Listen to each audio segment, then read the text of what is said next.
साधा आणि सोपा प्रश्न आहे। मगापासून आर्थिक अडचणीत असल्याने आपण पगार देऊ शकत नाही किंवा मानधन देऊ शकत नाही, आकृती बंद करू शकत नाही, उत्तर ठीक आहे, समजू शकतो।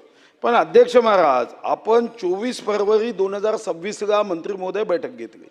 त्या बैठकीचं इतिवृत्त मी अध्यक्ष महोदयांना पाठवलं।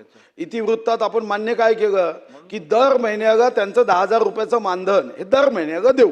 आता तुम्हीच उत्तरात सांगता की मार्च 2026 पर्यंतचं मानधन दिलं, म्हणजे एप्रिल मे नाही। अध्यक्ष महाराज, पण जेव्हा आपण शब्द देतो तर आपल्याला शब्दानुरूप जर अधिकारी काम करत नसतील तर अध्यक्ष महाराज, काही राज्याचे मुख्यमंत्री अशा अधिकाऱ्यांना सतरंजीवर बसवायचे।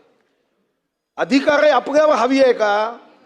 तुम्ही जर शब्द देता आणि तुम्ही शब्द देताना माझ्या छातीवर महादेव भगवान असतात, महादेवाच्या समोर तुम्ही शब्द देता आणि आता तरी कमीत कमी आश्वासन द्या की दर महिन्याला ते 10,000 रुपये मानधन द्या, बाकी वाढवा नका वाढवू हा तुमचा प्रश्न आहे। पण त्यांना जगायला तर लागेल ना। तुम्हाला असं म्हणता येईल का की आठवड्यातून सोमवारी आपण ऑक्सिजन देऊ, 6 दिवस प्राणवायू देणार नाही, असं चालते का? मग त्यालाही पोट आहे ना। तर कमीत कमी आता तुम्ही आश्वासन द्या की दर महिन्याला ते दिलं जाईल, दिलं गेलं नाही तर मंत्रिपदाचा मी राजीनामा देईल अशी घोषणा कर। सुधीर भाऊंची व्यवस्थापन होईल, काय अडचण येणार नाही।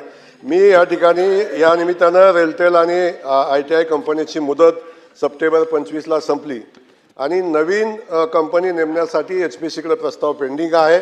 म्हणून मानधन त्यांचं 1-2 महिना लेट झालं, कारण त्याच्या हजेऱ्या त्यांचा जे उपस्थितीचा जो अहवाल यायला लागतो तो अहवाल आला नाही, म्हणून त्यांचं मानधन लेट आहे।